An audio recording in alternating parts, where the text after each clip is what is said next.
Hello all and welcome back to the channel. We're back today with another new tactic for you all. It is the 5-2-2-1 formation. Have your back five, two midfielders in the middle of the pitch, your two attacking midfielders, and a single striker. But we'll get a bit more into that roles and how the formation sits up a little bit later into the video. So for this one, we have tested it with 3 teams going to the Portuguese League, the Premier League, and down in League 2. We're going to start things off firstly in Portugal. We're going to dive in and have a look at Sporting. So we dive in starting off here with Sporting. Of course, they were not the favourites in this league to win the division at the start of the game. They come in as third favourites behind Porto and Benfica. But we have toppled both of those sides, winning the league with Sporting. As you can see now in the table, 34 games, they won 27, drawing 5 and only losing 2 games all season. That is absolutely insane. And scoring the most goals in the division by a landslide, getting 92 goals and conceding 25 throughout the season. And the main man from this season was Paulinho in that striking role this season for him. You can see now at the bottom of the screen here, within the league in 30 appearances,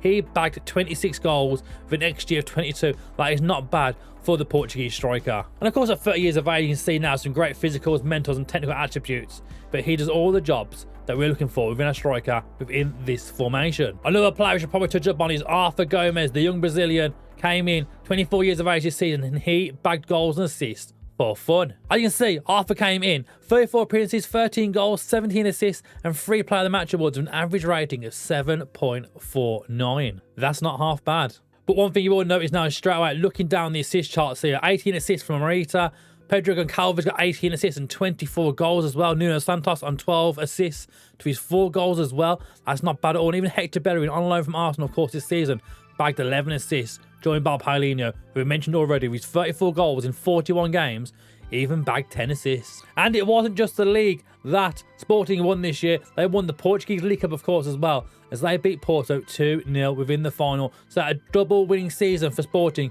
within this formation. But this formation does not just work in the top leagues around the world, of course, as well. It does work lower down, as next we're going to go see Wimbledon down in Sky Bet League 2.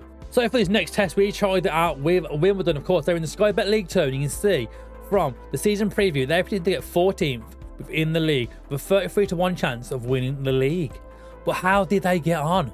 They did in fact gain promotion instead, finishing 3rd within the Sky Bet League. Not a bad return. They didn't win the league. I mean, you can see there, Bradford and Stockport stormed the opposition on 93 and 91 points. But on 83 points, narrowly beating Leyton Orient out of that playoff spot and into the final promotion spot, Wimbledon get promoted into the Sky Bet League 1. Of course, you can see now in 46 appearances, they've bagged 24 victories, 11 draws, 11 losses, scoring 73 goals and only conceding 46 goals throughout that season. Not a bad return for a team that were predicted to finish in the middle of the table. And the main man for Wimbledon this season was loanee from Cambridge, Sakayo Jane. Hopefully I've pronounced his name correctly. He's had a great old season here at Wimbledon on loan. As you can see now within the league, in 42 appearances, he bagged 24 goals, getting 3 assists, 2 player of the match awards, and a 6.92, which isn't the best average rating really, but the fact that he scored in over half his games, I think he's been hard done by there. And just to touch on a few different players as well, had very good seasons. You can see here along this side now, Ethan Kreisler didn't do bad in 44 games, getting 6 assists and 14 goals. 12 goals on this other side then for Harry Pell as well in that midfield. And the likes of Josh Davison, Diang Yamese, Alex Woodyard as well, all getting between 9 and 10 assists. Not bad, or getting a few goals themselves. 9 goals, not bad for Josh Davison as that backup striker this season. And of course, within the average ratings and goals this season, of course, Jane came 3rd spot within the most goals scored in the division, with Harry Pell getting the 2nd best average rating, missing out by a 0.1 of a spot to Bogoyan in top spot. Now you're probably wondering, where is this tactic? We want to see this tactic and how it all works out. Well, we're getting to that within our final team as we're diving back to North London now. We're going to go and see Arsenal. So let's start things off now with the Premier League title for Arsenal. They did win the Premier League title on 89 points in their 38 games, winning 28, drawing 5 and losing 5 all season. Scoring 88 goals, so Man City did outscore them massively, but only conceding 34 goals throughout the season is not a bad return for the Gooners. Of course, within that season preview, Arsenal predicted to finish 3rd this season, have a 6-1 chance of winning the league title, but we outdid that by winning the league title. But the league title wasn't the only competition that we won with Arsenal. We went into the Europa League, beating Manchester United in that final 2-0 to crown themselves a double winning side, and then finish things off with the FA Cup, winning the FA Cup and getting a treble winning season for the Gunners. Of course, losing out in the Carabao Cup to Manchester United in that quarter-final, but we made up for it by beating them then in the Europa League final. So not a bad season for Arsenal. 3 out of 4 trophies on the board. That's not a bad return for this side. But we'll have a quick look before we go into the actual formation and the player roles at who are the best performers in this tactic so far this season. So you can see Fabio Vieira, 22 assists, 9 goals. That's not bad. And that wing, Martin Odegaard had a great season. 26 goals in total for him with 13 assists there. 30 goals for Gabby Jesus with 11 assists. 18 goals as well then for Smith Rowe with 9 assists as well. And it carries on from there. Some great seasons here. Martinelli as well, bagged at 24 goals, but only the 4 assists for him within this tactic. And here is that shape now for you. It's a 5-2-2-1 formation for you. Maybe because it more as a 5-back formation, but I like the term of the 5-2-2-1 formation. And we can dive into each role individually in just a moment. We can see we start with a goalkeeper. Of course, you start with a goalkeeper. A back 3 line, your 2 wing backs then, pushing up along these lines. 2 central midfielders, 2 cam type players there in a left and right central cam, and leading the line, that single striker. We go on a balanced mentality, and in possession, you're looking to pass into space, play out of defence, low crosses, run at the defence, be more expressive and play with a higher tempo. And in transition there, you're looking to take short kicks out from your keeper. Distribution needs to be short, playing with a counter press and counter attacking style. And then out of possession, finally, we're playing with a high press and with that trigger press set to much more often. So we start things off with the sweeper keeper on defending. See here, no individual instructions for that sweeper keeper.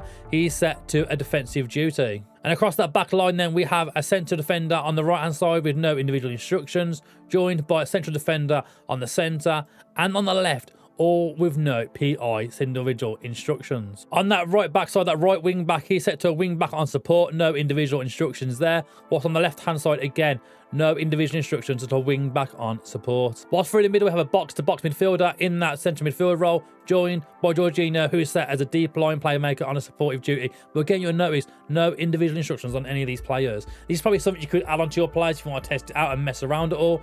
Add some of these PIs, see what works, what doesn't work. But without them so far, as you've seen, they've worked very, very well. And we jump next now into shadow striker role. On the right here, a 7.57 overall average rating for Odegaard this season. We've seen the amount of goals and assists he bagged. He's down to shadow striker with no individual instructions. And again, on that left, shadow striker there as well. In that cam role, shadow striker, no individual PIs on him either. And finally, to wrap things up, we have a pressing forward and attack. Gabby Jesus is set as a pressing forward and attack. And again, no PI instructions. There's no instructions on this player exactly. You can add your own in there if you want to try them out. But I felt this tactic didn't need any personal instructions, no player instructions on there at all. It seemed to work very well with that blank canvas, but it's always something you can test with to try and make this formation and tactic even better for yourselves. So that is my 5-2-2-1 formation, the elite 5-2-2-1 formation by myself, MurphFM. Hope you've enjoyed this video. Of course, the download link for this tactic is down below in the description and in that comment section. So do make sure you download it, check it out, and give it a go. And let us know your results, of course, as well. We want to hear your results and how you've gotten on within this tactic. And join the Discord, put your information in the Discord, and let us know just how well this formation's worked for you. But again, thank you for watching as always. If you enjoyed this video, please make sure you're liking this video and subscribing to the channel. Download the tactic and let us know how it goes down in that comment section. Thanks for watching. We'll see you again very, very soon.